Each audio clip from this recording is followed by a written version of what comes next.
Gerak lalu lintas tergambar secara jelas di tengah matahari yang semakin menyingsing. Kesibukan kota yang terletak di antara Jakarta dan Bogor ini memang terasa layaknya ibu kota. Ya, inilah kota Depok. Satu kota di selatan Jakarta yang sudah eksis sejak akhir abad ke-17. Dari mana asal mula nama Depok yang menjadi bagian Provinsi Jawa Barat ini? Ada dua pendapat berbeda yang berkembang di masyarakat, yaitu Depok sebagai tempat pertapaan dan Depok sebagai akronim dari De Eerste Protestant Organisation van Christenen. Secara toponimi nama Depok memang berasal dari kata Padepokan. Memang ada yang menyebut di dalam sejarah lisannya Depok itu daerah seperti situ Pancoran Mas, kemudian tepian Ciliwung begitu, itu memang pada masa lalu sering ada orang-orang mendirikan semacam dangau gitu atau gubuk kecil tempat bersemedi. Soal nama yang berasal dari singkatan muncul di luar Depok, bahkan di luar Indonesia. Kita ingat pada tahun 1950-an ketika ada nasionalisasi begitu, banyak orang-orang yang disebut Belanda Depok ini pindah ke warganegaraan. Mereka pergi ke Belanda dan itu peristiwa yang terjadi di banyak tempat di Indonesia waktu itu mereka pindah ke Belanda, dan di Belanda mereka suka kangen dengan tanah kelahirannya Depok itu, dan kemudian mereka suka membuat acara-acara kenang-kenangan dan kemudian menyebut Depok itu dengan singkatan sebagai De Eerste Protestant Organisasi Pan Christenen begitu. Dahulu kota ini kaya dengan bangunan tua berarsitektur Belanda. Namun, ibarat lampu yang sudah padam, saksi peradaban masyarakat Depok ini semakin sulit dijumpai. Sebagian besar bangunan kini telah beralih rupa menjadi bangunan komersial non-modern. Hanya sedikit yang tersisa, namun tidak lebih dari hitungan jari tangan. Kalau yang warisan-warisan dari pengurus yang lama seperti gedung-gedung yang lama yang udah ada yang gitu. Nah, kalau bisa kita perbaiki yang kurang bagus. Kita yang pertahankan aja. Karena itu milik seluruh warga ya, bukannya kami, jadi kami hanya membantu mempertahankan, memperbaiki gitu aja. Warga Depok asli sering disebut dengan Belanda Depok. Bisa jadi istilah ini adalah satu-satunya warisan Belanda yang masih tersisa serta masih bisa ditemukan jejaknya hingga kini. Awalnya ini sebenarnya olok-olokan kaum muda, ini anak sekolah. Jadi sejak perhubungan kereta api terjalin antara Bogor Jakarta yang lewat Depok itu dan berhenti selalu Depok, anak-anak memiliki kesempatan untuk bersekolah ke lebih tinggi lagi, SMA. Dan ini membuat mereka harus berkereta api menuju Jakarta. Di dalam perjalanan mereka, karena mereka dididik bahasa Belanda di sini oleh orang tuanya dan berbahasa Belanda sehari-hari di samping bahasa Melayu, kebiasaan ini terbawa di dalam pergaulan mereka sehari-hari di antara teman-teman Depoknya. Sementara ada teman-teman lain yang juga berasal dari Bojonggede, Citayam dan sebagainya. Nah, mereka tidak bisa bahasa itu.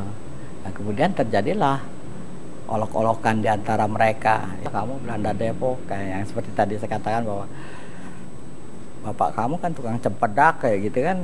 Jadi itu Belanda Depok yang sebenarnya memang bukan orang Belanda, asli orang Depok, asli orang Indonesia. Munculnya julukan Belanda Depok tidak terlepas dari andil besar seorang pejabat VOC yang bernama Cornelis Kastelein. Dia lahir 10 Agustus 1657. Di umur 17 tahunnya, dia melakukan perjalanan ke Hindia Belanda untuk mencari nafkah. Dia bekerja di VOC pada waktu itu dan menjadi sebagai seorang tenaga pembukuan. 1691 terjadi pergantian gubernur jenderal. Dari gubernur jenderal sebelumnya adalah Johannes Kamphuis, digantikan oleh Willem van Outhoorn. Kemudian pergantian ini membuat Kastelein kurang senang karena politik dagang yang diterapkan oleh Willem van Outhoorn cukup keras. Kastelein adalah orang yang kecewa dengan VOC atau company yang murtad dari tujuan awalnya, yang paling tidak yang dia bayangkan. Dan karena itu kemudian pada tahun 1696 dia membeli tanah di Depok, dan kemudian dia ingin membuat satu percontohan dari apa yang dia pikirkan, dari apa yang dia hasratkan, dari apa yang dia bayangkan. Harusnya seorang penguasa dari Eropa yang datang ke timur itu memberadabkan masyarakatnya. Maka dibawalah sekitar 150 orang budaknya dan kemudian dididik, diajarkan, bukan hanya bercocok tanam gitu ya, dalam artian pertanian dan perkebunan, tapi juga membangun sebuah sistem masyarakat dengan pemerintahannya sendiri, dari mulai pajak, perdagangan, pendidikan, sistem irigasi, semua diajarkan oleh Kastelein. Meskipun Cornelius Kastelein memiliki banyak budak, namun Kastelein adalah company Belanda pertama yang menyatakan diri sebagai penentang perbudakan. Budak Kastelein justru dianggap sebagai orang-orang pribumi istimewa. Mereka hidup secara eksklusif di antara pemukiman pribumi lokal dan bergaya hidup seperti orang Belanda. Setidaknya ada 200 budak dari 12 keluarga dimerdekakan oleh Kastelein setelah memeluk Kristen Protestan. Ke-12 keluarga inilah yang kemudian populer dengan sebutan Belanda Depok. Kenapa dia menentang hal itu? Karena dia merasa bahwa ini tidak sesuai dengan kemanusiaan. Kenapa begitu? Karena dia sendiri memiliki latar belakang kepercayaan sebagai seorang Hugenot. Hugenot kalau kita runut, Hugenot, Calvinis menjadi Protestan akhirnya, gitu. Sehingga memang di dalam kepercayaan itu tentangan terhadap hal-hal yang bertentangan dan kemanusiaan itu sangat keras, gitu. Ketika Kastelein membeli tanah Depok, itu sebenarnya dia hanya membeli dari yang sekarang luasnya Depok itu 200 km, dia hanya membeli sekitar 12,5 km, artinya sekitar 6, sekian persen dari wilayah Depok yang hari ini ya. Dan kemudian wilayahnya itu kita sebut sebagai wilayah Depok Lama gitu. Ada 12 marga, bahkan sekarang bukan 12 tapi 11 marga, karena yang satu marga Sadok, dia kehilangan keturunan prianya.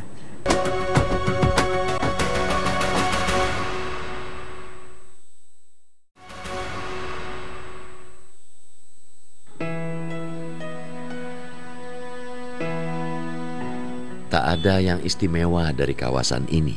Bahkan, kesan arsitektur gaya Belanda pun nyaris tak terasa. Padahal, kawasan inilah yang didiami oleh para budak Kastelein berjuluk Belanda Depok yang terbagi ke dalam 12 marga. Ke-12-nya adalah Sudira, Leander, Lawrence, Jonathans, Luen, Tollens, Samuel, Joseph, Bakas, Jacob, Ishak, dan Sadoh. Kelompok ini juga yang diklaim sebagai kelompok Protestan pertama di timur. Wasiat Kastelein itu disebutkan memang ya, dia diberi nama oleh Kastelein dan diharapkan akan membawa nilai-nilai yang diperkenalkan oleh Kastelein tentang kekuatan moral, kekuatan intelektual begitu ya. Ini yang diharapkan dari 12 keluarga ini akan membawa pikiran-pikiran Kastelein, dan memang kemudian di masa depan 12 keluarga ini berkembang dan mampu bukannya berkembang tapi mengembangkan Depok. Sekarang bukan 12 tapi 11 marga, karena yang satu marga Sadok, dia kehilangan keturunan prianya, karena biasanya yang menyandang nama marga itu biasanya prianya, sehingga mereka melahirkan anak perempuan sehingga kehilangan marga. Tinggal 11 marga. Nah, yang uniknya adalah ke-11 marga ini masih terkumpul menjadi satu kelompok yang lengkap gitu dari 11 marga. Inilah surat wasiat Cornelis Kastelein. Surat ini disahkan dengan resolusi Van de Edelhoge Regeringe van Nederlands Indie pada tanggal 24 Juli 1714 dan mulai berlaku sejak wafatnya Cornelis Kastelein pada 28 Juni 1714. Tanggal inilah yang kemudian diperingati sebagai hari ulang tahun Jemaat Masehi Depok. Penemuannya sekitar 1800-an ya.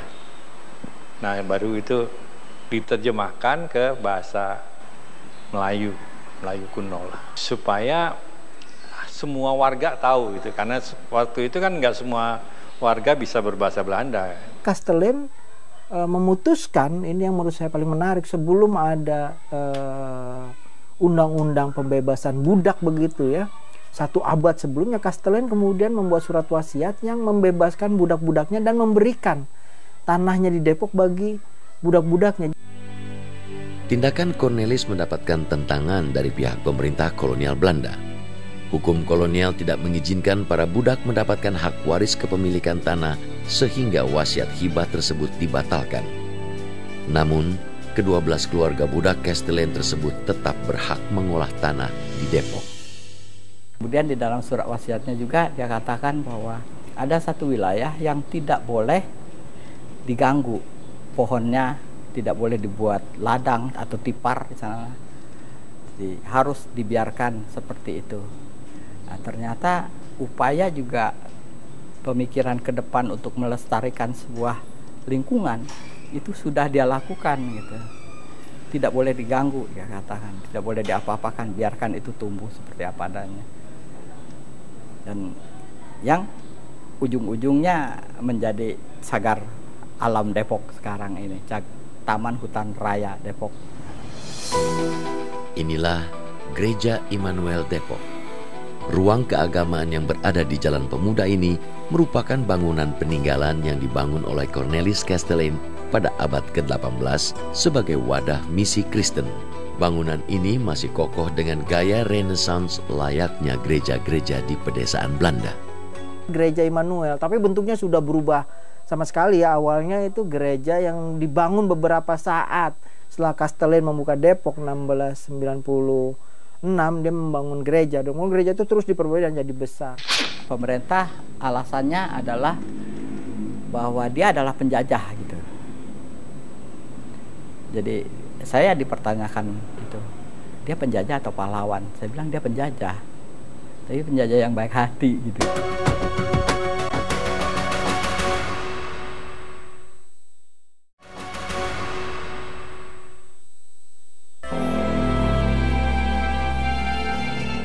Sekilas, pemandangan di depan Rumah Sakit Harapan Depok nampak menimbulkan tanda tanya besar. Sebuah bangunan setinggi 2 meter tak nampak jelas tertutup balutan terpal yang tebal. Bangunan ini masih baru, materialnya masih berserakan, tak rapi. Ya, inilah rancangan Tugu Kastelein yang dirancang dan akan dibangun oleh Yayasan Lembaga Cornelis Kastelein sebagai tugu peringatan atas sosok Cornelius Kastelein. Sebuah penghormatan, sebuah komunitas itu kan berhak memberikan penghormatan kepada sosok yang dianggap berjasa atau memainkan peranan penting dan sikapnya perlu diteladani. Dan menurut saya komunitas Belanda Depok juga berpikir hal yang sama ketika mereka mulai membangun Tugu Kastelein. Itu kan kita ingat Tugu itu dibangun 28 Juni tahun 1914 oleh Presiden Depok saat itu, Pak Yohanes Yonatan ya. Dan tujuannya adalah untuk melawan lupa, memperingatkan masyarakat bahwa masyarakat Depok terutama saat itu, bahwa 100 tahun yang lalu itu meninggal seorang Cornelis Kastelein. Orang yang sikap-sikapnya harus kita teladani. Kemudian pada tahun 1960-an mereka ketika semangat anti Nekolim itu ya, terutama terkait penyerangan Papua yang masih dikuasai Belanda, itu mereka kemudian secara sendiri menghancurkan Tugu itu karena khawatir orang salah sangka bahwa Belanda Depok ini adalah antek Belanda dan agen propaganda Kristen begitu. Namun sayang, rencana pembangunan Tugu itu harus terhenti karena perihal birokrasi dan pemahaman pemerintah setempat. Alasannya adalah bahwa dia adalah penjajah gitu. Jadi saya dipertanyakan itu, dia penjajah atau pahlawan? Saya bilang dia penjajah, tapi penjajah yang baik hati gitu loh, gitu kira-kira. Saya berkeinginan agar komunitas Belanda Depok tuh terus berjuang, dan saya mendukung begitu untuk mendirikan Tugu Kastelen karena menurut saya itu identitas bagi kota Depok, bagian dari sejarah kota Depok, dan bisa juga dijadikan inspirasi tentang bagaimana Depok harusnya dibangun menurut saya ya, dengan ide-ide Kastelen yang ingin mendirikan kota yang mandiri dan masyarakat yang saleh, tapi saleh punya kesalehan sosial yang besar, masyarakat yang sadar terhadap lingkungan alam begitu. Dan itu bisa kita ambil dari sejarah Depok, dan kota-kota di tempat lain justru sedang berlomba-lomba untuk mengambil inspirasi dari sejarah dan mencari identitas mereka melalui sejarah. Tapi pertanyaan, kenapa di Depok itu justru harus yang terjadi bertolak belakang begitu?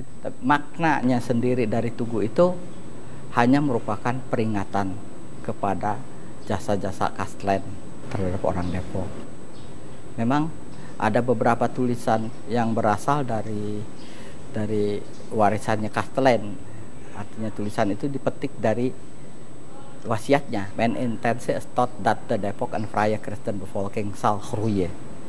Itu bahasa Belandanya, dan itu dia dalam bahasa Indonesia artinya harapan saya kelak Depok menjadi masyarakat Kristen yang sejahtera.